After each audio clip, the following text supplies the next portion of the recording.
Borderline personality disorder can be seen as the intersections of three different concepts. Difficulties regulating emotions, difficulties in relationships, and difficulties understanding oneself. Each of these three things come together to intersect to create behaviors that really interfere with people's functioning in life.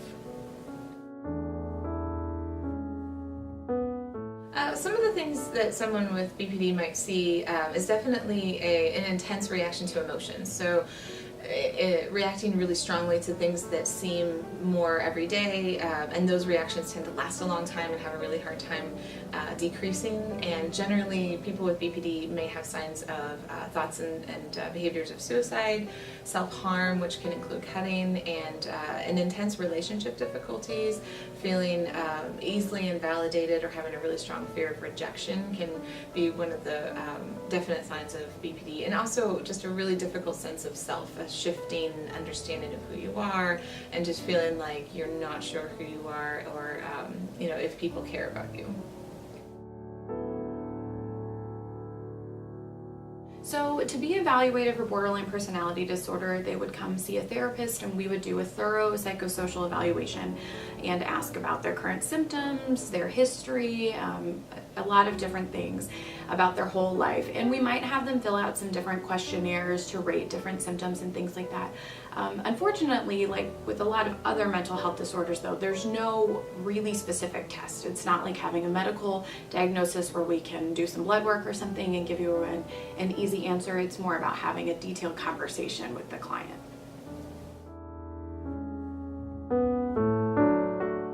Mental health professionals who have the credentials to diagnose borderline personality disorder include psychiatrists, psychologists, or master's trained and licensed clinical social workers and counselors.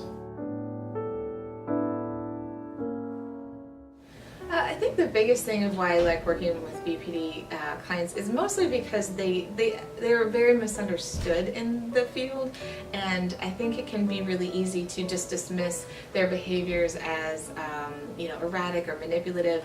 And once I got to know the clients more and realized how much they were just they were not getting that non-judgmental, really great validating stance, and then when they were, how much better they got.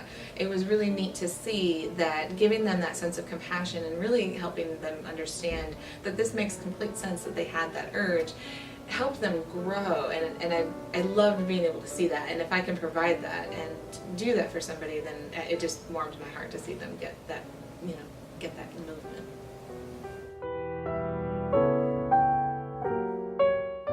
So one of my teenage clients right now has had a lot of breakthroughs even in the relatively short time we've worked together.